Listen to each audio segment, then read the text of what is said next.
क्या आप भी इंटरमिटेंट फास्टिंग करते हैं और आपको लगता है कि यही एक मिरेकुलसली डाइट है जिसे मैं फॉलो करूंगा और मेरा वेट लूज हो जाएगा, मेरी डायबिटीज़ ख़त्म हो जाएगी, मेरा कोलेस्ट्रॉल कम हो जाएगा। आप भी मुझे लगता है ऐसा ही करते हो। तो आज मैं आपका ये मिथ ब्रेक करूंगा और आपको अगर सब कुछ जानना है, क्या आपको लगता है कि इसकी वजह से हमारा हार्ट फेल हो सकता है, तो वीडियो को पूरा देखना, वरना आधी इधर इन्फॉर्मेशन लेके जाओगे और कुछ भी समझ में नहीं आएगा। तो hey guys, welcome to AJ style fitness और वीडियो को करते हैं स्टार्ट। तो गाइस, मैं आपको एक पर्सपेक्टिव दूंगा इंटरमिटेंट फास्टिंग के ऊपर कि क्या इसकी वजह से हमें सीवीडी यानी कि कार्डियोवैस्कुलर डिजीजेस हो सकते हैं या हमारे चांसेस बढ़ सकते हैं। क्या ये एक मिथ है या सिर्फ एक न्यूज़ है जो इस चीज़ को कम करना चाहते हैं। तो मैं आपको एक रिसर्च पेपर के थ्रू, फैक्चुअल बातों के थ्रू समझाऊंगा ये चीज़, क्या ऐसा पॉसिबल है। ठीक है, तो इंटरमिटेंट फास्टिंग बेसिकली मैं आपको डेफिनेशन नहीं बताऊंगा, मुझे लगता है सब लोग जानते ही हैं। मैं आपको सिर्फ इतना बताऊंगा कि उसको हम करते क्यों हैं। बेसिकली वेट लूज़ करने के लिए, या हमारा कोलेस्ट्रॉल लेवल बढ़ा हुआ है, या हमारे इंसुलिन सेंसिटिविटी है, यानी कि हमें डायबिटीज़ है, उन चीज़ों को ख़त्म करने के लिए हम ऐसा करते हैं। और मैं लास्ट में आपको ये भी बताऊंगा कि क्यों हम साइकोलॉजिकली क्यों ऐसा है कि हम उसको फॉलो करना इतना ईजी शुरू कर दिया हमने उसको। ठीक है, और इस शुरू करने से पहले वीडियो को यार 99% लोग वीडियो को देख के जा रहे हो, इन्फॉर्मेशन अच्छी लग रही है, उसके बाद भी सब्सक्राइब करके नहीं जा रहे हैं, लाइक शेयर कमेंट नहीं कर रहे हैं।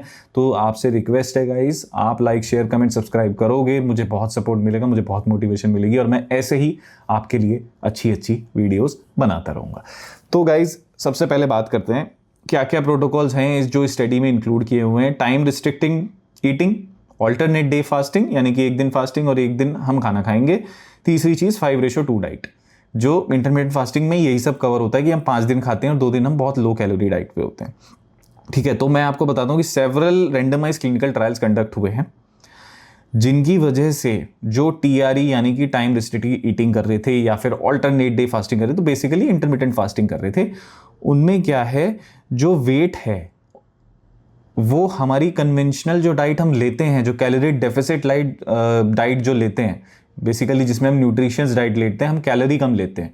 ठीक है, इंटरमिटेंट फास्टिंग में तो हम खाना नहीं खा रहे हैं। अगर दोनों को कंपैरिजन किया जाए ना, दोनों में बराबर है सब कुछ। आपका वेट लूज जो है वो बराबर है, आपका बॉडी फैट जो रिड्यूस हो रहा है वो बराबर है। तो ऐसा कोई इतना डिफरेंस नहीं है, ये कोई मिरेकुलस प्रोसेस नहीं है, ये कोई वैसी इंटरमिटेंट फास्टिंग ऐसा कोई प्रोसेस नहीं है जिससे आपका वेट बहुत जल्दी लूज होगा या ये कुछ नया कर देगा आपके लिए, ऐसा नहीं है। ठीक है, एक और मैं आपको पर्सपेक्टिव देता हूं कि हम किस बेसिस पे करेंगे ऐसा। स्टडी ने क्या क्या लॉजिक दिए हैं इसके लिए। Loss of lean mass, circadian misalignment यानी कि हमारी जो बॉडी क्लॉक है उसके अकॉर्डिंग हम नहीं खा रहे हैं, and dietary patterns driven by reward based eating. धीरे धीरे हम इन सब चीज़ों के बारे में बातें करेंगे और मैं बताऊंगा आपको कि ये होता क्या है। ठीक है, तो 2024 में national health and nutrition examination survey में एक रिपोर्ट दी थी कि उसमें जो लोग 8 आवर के विंडो पीरियड में खाते हैं और बाकी टाइम फास्टिंग करते हैं, उनका 91% रेट इंक्रीज था सीवीडी होने के लिए, यानी कि हार्ट डिजीजेस के लिए उनके चांसेस 91% बहुत ज़्यादा हैं। और ये 20,000 एडल्ट्स में परफॉर्म हुई थी। ठीक है, और मोर्टेलिटी रेट उनमें बहुत ज़्यादा था जो लोग पहले से ही, जिनको कोई प्री एग्जिस्टिंग हार्ट कंडीशन थी या फिर जिनको कोई हार्ट कंडीशन हो सकती है जेनेटिकली, कि उनकी बॉडी में ऐसा है जीन्स की वजह से, जिसकी वजह से उनको कोई भी हार्ट कंडीशन वो ईजिली हो सकती है उनको इन फ्यूचर, जैसे जैसे आपकी एज बढ़ती है। ऐसा ज़रूरी नहीं है कि हो जाएगी, बट उनके चांसेस इंक्रीज हो जाते हैं अगर आप इंटरमिटेंट फास्टिंग डाइट पे होते हो। तो ये एक, और ये स्टडी जो कंडक्ट हुई थी ये स्पॉन्सर्ड बेस्ड नहीं थी, ये फ्री स्टडी थी जो कि कुछ जो रिसर्चर्स थे उन्होंने किया था, कोई स्पॉन्सर्ड नहीं थी। ठीक है, तो आप सोच सकते हो। तो हम क्या करते हैं, रिवॉर्ड बेस्ड ईटिंग की सबसे पहले बात करते हैं, जो ये बहुत बड़ी प्रॉब्लम है। मुझे भी खुद फील हुई है इंटरमिटेंट फास्टिंग करते हुए। मैंने की है इंटरमिटेंट फास्टिंग, बट मैंने लॉन्ग टर्म नहीं की कभी।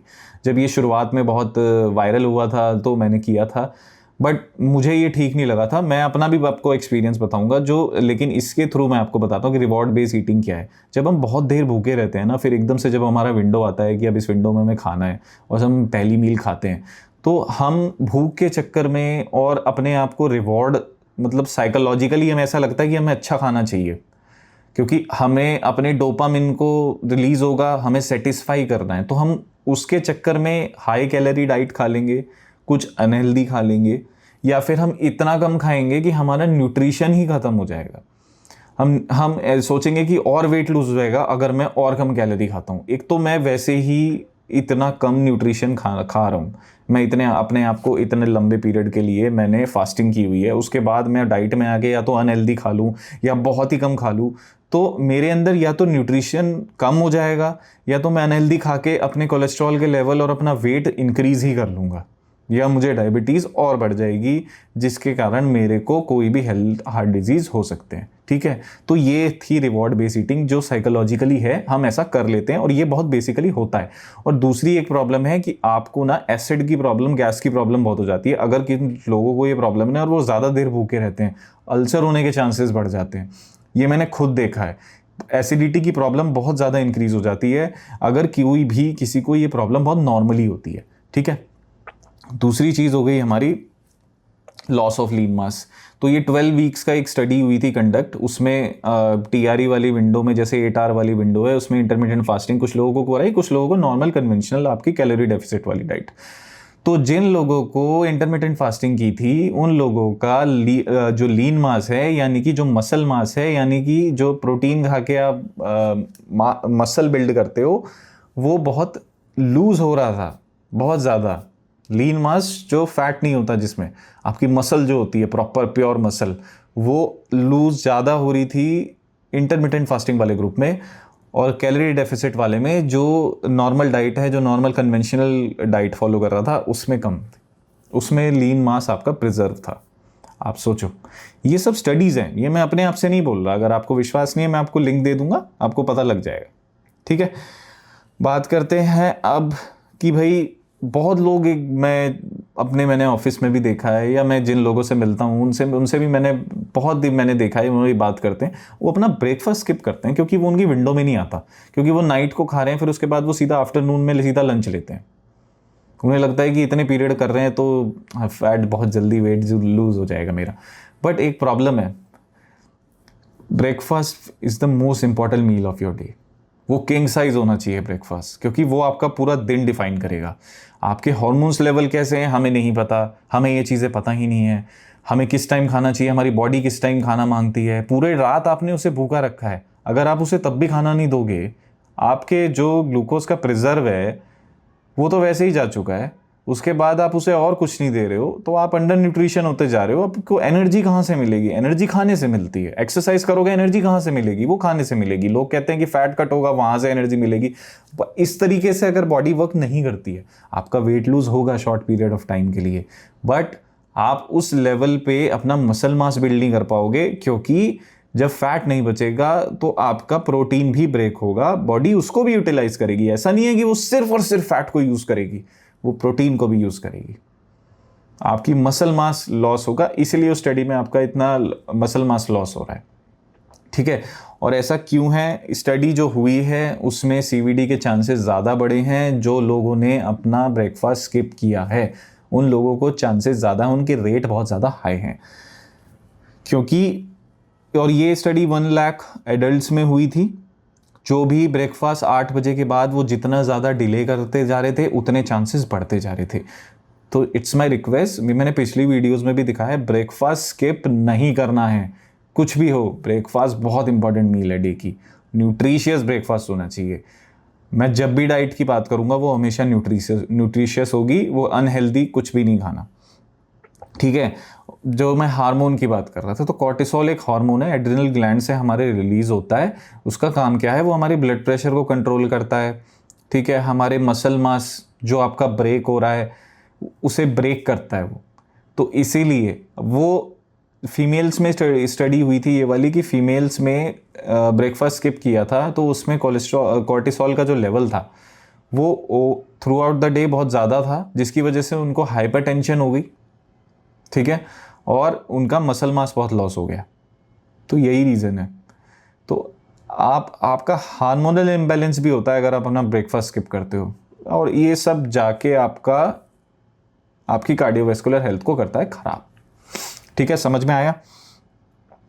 अब रोडेंट्स और जितनी भी स्टडी हुई हैं सब रोडेंट्स है, माइस, रैट्स, इन सब पे स्टडी हुई, इनका बेसिक मेटाबॉलिक रेट जो है हमसे हाई रहता है। तो आप इसको उस तरीके से मत देखो कि उन पे क्या रिजल्ट्स आए, बिल्कुल सेम रिजल्ट्स ह्यूमंस पे आएंगे, नहीं, ऐसा नहीं है। वो आपको एक पर्सपेक्टिव देता है, एक तरीका बताता है कि हाँ भाई ये चीज़ है, तो ऐसा हो सकता है, क्योंकि उनका जो एनाटमी है ना रोडेंट्स की, वो सेम ह्यूमंस जैसी है, तो इसलिए हम उन पे टेस्ट करते हैं। ठीक है, तो इसीलिए हमें लगता है कि सेम वैसे ही है। नहीं, देखो रिजल्ट्स अलग अलग होते हैं। एक और चीज़ है, स्टडी में एक और बहुत अच्छी चीज़ लिखी थी कि वो period of time most of the studies का 6 मंथ है, और वो इक्विवेलेंट होता है हमारे 14 ईयर्स इन ह्यूमंस में। तो जो भी स्टडी हुई है आप सोच सकते हो कि 6 मंथ अगर उनमें है और हम इसको over the period of time अगर हम करते रहे, तो हम कितना ज़्यादा इंक्रीज कर रहे हैं अपने चांसेस को कि हमें हार्ट डिजीज हो सकता है। तो प्लीज़ इस चीज़ को मत करो। मेनली अब बात कर लेते हैं कि साइकोलॉजी, मैंने जैसे आपको पहले वीडियो में बोला था शुरुआत में कि भाई मैं बताऊंगा आपको कि हम ऐसा क्यों करते हैं। तो जैसे अगर हमारे पास 2 चॉइसेस हैं, मेरे पास फर्स्ट चॉइस है कि मैं भूखा रहूँगा और आपको मैं कहता हूँ कि आप भूखे रहो, आपका वेट लॉस हो जाएगा। दूसरी तरफ मैं आपको कहूँगा कि आपको न्यूट्रिशियस खाना है, और न्यूट्रिशियस खाना है, सब कुछ कैलोरी डेफिसिट रहेगी, इसमें भी आपका वेट लॉस होगा, लेकिन आपको इसमें खाना पड़ेगा। इसमें आपको स्वीट पोटैटो हो गए, आपको इसमें हेल्दी चीज़ें खानी पड़ेंगी जो खानी मुश्किल होती हैं। ठीक है, तो आप क्या चूज़ करोगे? आप भूखा रहना चूज़ करोगे, क्योंकि वो ईजी है। मैं भूखा रह सकता हूँ लेकिन मैं हेल्दी नहीं खा सकता, क्योंकि एक तो उसमें टेस्ट नहीं होता, उसे खाने में लगता है टाइम, चबाते रहो, खाते रहो, ब्लेंड खाना होता है। क्यों चूज़ करूँगा मैं उसे? ये सब माइंडसेट है। मुझे एक ईजी ऑप्शन चाहिए, वो एक ईजी ऑप्शन इंटरमिटेंट फास्टिंग है। प्लीज़, न्यूट्रिशियस खाना ज़रूरी है, भूखा रहना डाइटिंग नहीं होती। ये एक बहुत बेसिक मिस्टेक है, रुकी मिस्टेक है, जो हर कोई करता है जब डाइटिंग स्टार्ट करता है। वो कम खाना शुरू कर देता है। आपको कम नहीं खाना है, आपको न्यूट्रिशियस खाना है। ये मैं बात हर बार बोलता हूँ, न्यूट्रिशियस खाओ, कम मत खाओ। इतना खाओ जितनी रिक्वायरमेंट है, लेकिन जो भी खाओ वो न्यूट्रिशियस होना चाहिए। चाहे वो वाइटामिन हो, चाहे कोई कार्बोहाइड्रेट हो, प्रोटीन, फैट, सब कुछ खाना चाहिए, बट फैट जो है वो हेल्दी होना चाहिए। कार्बोहाइड्रेट जो हैं वो आपके ऐसे नहीं होने चाहिए जो आपके शुगर के लेवल को स्पाइक करें, जो आपके इंसुलिन सेंसिटिविटी करें, जो आपको एट द लास्ट डायबिटीज़ कर दे। कार्बोहाइड्रेट का अमाउंट मॉडरेट होना चाहिए हमेशा, आपकी जितनी रिक्वायरमेंट है उसके अकॉर्डिंग। प्रोटीन हाई रखो, स्केलेटल मास को प्रिजर्व करो। जितना अच्छा स्केलेटल मास होगा, बॉडी उतनी हेल्दी होगी। जैसे जैसे आपकी एज बढ़ेगी, आपके जो प्रॉब्लम्स हैं वो कम होंगी। लिख के रख लो। जिन लोगों को अगर कोई भी प्रॉब्लम हो जाती है और जो हेल्दी है जिनकी बॉडी, वो लोग बहुत अच्छी रिकवर करते हैं। खुद मुझे पता है ये चीज़। मुझे कोई भी प्रॉब्लम होती है, मैं रिकवरी बहुत अच्छी होती है। क्यों होती है? क्योंकि मैं डाइट का ध्यान रखता हूँ और मैं एक्सरसाइज करता हूँ। ये रीज़न है। ठीक है, तो गाइज़ प्लीज़, अगर आपने वीडियो को यहाँ तक देखा है तो प्लीज़ चैनल को सब्सक्राइब किए बिना, वीडियो को लाइक, शेयर, कमेंट किए बिना मत जाना, क्योंकि मैं देख रहा हूँ कि इतने लोग यार वीडियो देख के जा रहे हो, सब्सक्राइब नहीं कर रहे हो। तो प्लीज़ मुझे सपोर्ट करो। मैं ऐसी अच्छी अच्छी इन्फॉर्मेशन आपको देता रहूँगा, और यहाँ सारी सीधी साफ बात होंगी। कुछ भी जलेबी की तरह कोई कुछ नहीं बोलेगा। ठीक है, तो guys thank you so much. अगर वीडियो को आपने यहाँ तक देखा है, थैंक यू सो मच।